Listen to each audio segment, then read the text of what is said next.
ইমামদের, মুসলিম নেতাদের বলছি, তোমাদের কি মান, ইজ্জত, বিবেক সব বিক্রি করে দিয়েছো 3,000 টাকায়? এখনো তোমরা বলবে না কাল তোমাদের গলায় দড়ি বেঁধে জুতোর বাড়ি এরা মারবে? আজকে যেই অন্যায়কে তোমরা সহ্য করছো, এরা মসজিদ থেকে টেনে এনে মারবে। বারাইপুরে মেরেছিল, তোমার মসজিদে আগুন লাগাবে, তোমার কালাম পাকের বেহরমতি করবে, ইমামদের রাস্তায় ফেলে ফেলে মারবে। তোমরা সেই শক্তিকে শক্তিশালী করছো না। মুখ্যমন্ত্রীকে ভোট দাও, মুখ্যমন্ত্রীকে ভোট দাও, এই মমতাকে রাখতে হবে। মসজিদ থেকে টেনে এনে রাস্তায় জবাই করবে, সেই শক্তিকে তোমরা সমর্থন করছো। এই আরএসএস এর দুর্গা মুখ্যমন্ত্রী মমতা বন্দ্যোপাধ্যায় মুসলমানদের ধ্বংস করে দেবে, সর্বনাশ করে দেবে। হিন্দুদের তো করছে, কিন্তু হিন্দুরা ধর্মের নেশায় পড়ে আছে। আমার ইমামরা কিসের নেশায় পড়ে আছে? 3,000 টাকা এত বড় হয়ে গেল যে ওই মানুষগুলো, দাড়িওয়ালা লোকগুলোকে, বয়স্ক লোকগুলোকে জানোয়ারের মতো টেনে হিঁচড়ে নিয়ে গেল, বিনা দোষে মারলো, পাতে দড়ি বেঁধে জয় শ্রীরাম বলাচ্ছে। তোমাদের হৃদয়ে আঘাত হচ্ছে না? তোমরা মানুষ?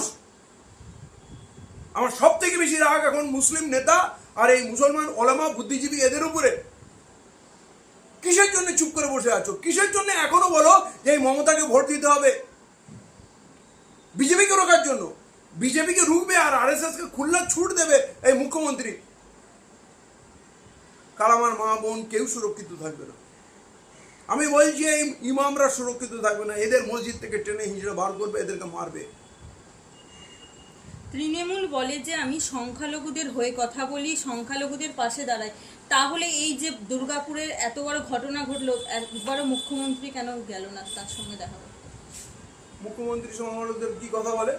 মুখ্যমন্ত্রী সংখ্যালঘুদের বলে ওয়াকফ নিয়ে যদি কথা বলো, গুলোগুলি করো, তাহলে আমার থেকে বড় শত্রু হবে না, এইটা বলে।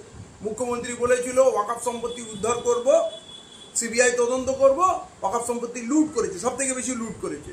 মুখ্যমন্ত্রী 10,000 মাদ্রাসা দেবে বলেছিল, 614টা যে বামফ্রন্ট মাদ্রাসা রেখেছিল তার 12টা বাজিয়ে দিয়েছে, সেখানে কোনো টিচার নেই। মাদ্রাসায় টিচার দিলে অমুসলিম টিচারই যায়, 11টা টিচার গেলে 9টা টিচার অমুসলিম থাকে। পুলিশে যদি চাকরি হয় তার 90% চাকরি অমুসলিমরাই পায়। মুসলমানদের জন্য কি করেছে? মুসলমানদের হাতে বম আর পিস্তল দিয়ে রাস্তায় ছেড়ে দিয়েছে, তোমরা লুটপাট করে আমাকে টাকা দাও আর বুথ ক্যাপচারিং করে আমাকে জেতাও। মুসলমানদের এই কাজ দিয়েছে।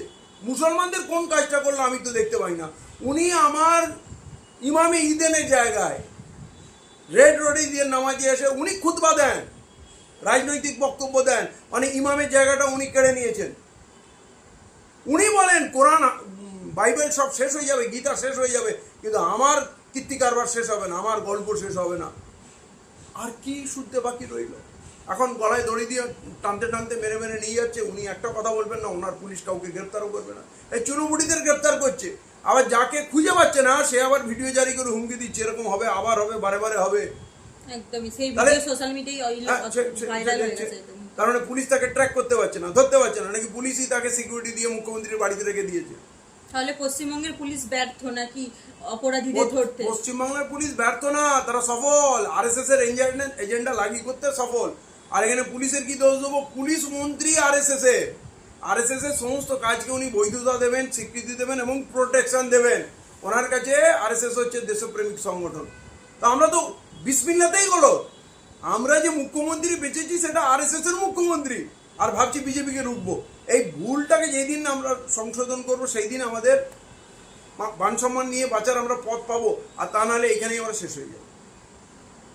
বিহার, উড়িষ্যা কোথাও নয়। এবার আমরা দেখলাম যে পশ্চিম বর্ধমানের দুর্গাপুরে সংখ্যালঘু গরু ব্যবসায়ীদের ওপর যে আক্রমণ হলো, কি বলবেন এই বিষয়ে? খুব ভয়ঙ্কর ঘটনা, দুঃখজনক ঘটনা। মানে চোখে দেখা যায় না, মানে ওইভাবে বয়স্ক মানুষদের, বয়স্ক বলে না, যদি ইয়াং মানুষকেও ওইভাবে টেনে হিঁচড়ে অপমান করে মারতে মারতে আনা, তাকে গলায় দড়ি দিয়ে টানা, তাকে জয় শ্রীরাম বলতে বলা, মানে সত্যি কথা বলতে কি মাথা গরম হয়ে যায়। সামনে পেলে এদের ছিঁড়ে টুকরো টুকরো করে দিতে ইচ্ছে করে, কিন্তু দেশে গণতন্ত্র আছে, প্রশাসন আছে, নির্বাচিত সরকার আছে, তারা কোথায়? মমতা বন্দ্যোপাধ্যায় কি এখন নৃত্য করছে? এই যে পারিজাত গাঙ্গুলি, এ মুখ্যমন্ত্রীর কে হয়? আত্মীয় হয় নাকি আরএসএস এর ছেলে, তাই উনি কিছু বলতে পারবেন? মুখ্যমন্ত্রীর মুখে কোনো কথা নেই, অ্যাকশন তো অনেক দূরের কথা। আরে এই মুখ্যমন্ত্রী তো তার চেহারা পরিষ্কার করে দিয়েছে, পাক্কা আরএসএস মার্কা মুখ্যমন্ত্রী। আমি আমার ওলামাদের, ইমামদের, মুসলিম নেতাদের বলছি, তোমাদের কি মান ইজ্জত বিবেক সব বিক্রি করে দিয়েছো 3,000 টাকায়?